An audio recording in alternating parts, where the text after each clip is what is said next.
Hello అండి, ఇక్కడ చింతపండు అండి మాకు ఊరి నుంచి ఇచ్చారనమాట. కొద్దిగా తెచ్చుకున్నాను.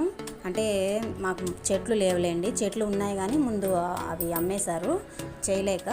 సరే అయితే ఇది ఇప్పుడు కొంచెం పండు అయితే తీసుకొచ్చుకున్నాము. ఇది ఏం చేయాలంటే మనకు ఒక సంవత్సరం 1.5 సంవత్సరం నిల్వ ఉండాలంటే ఒక రోజంతా 2 రోజులంతా ఎండకి బాగా పెట్టేసి బాగా అదే మనం ఫస్ట్ అయితే పొట్టు కొట్టి తీసి గింజ కూడా తీసి ఇచ్చేసారు నాకు.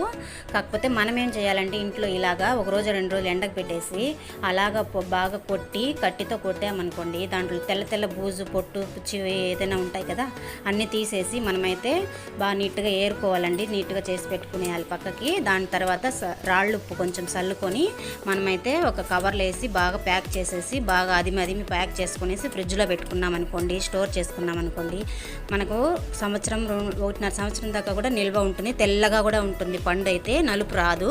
ఫ్రిడ్జ్లో పెట్టుకున్నాం అనుకోండి రాళ్ళు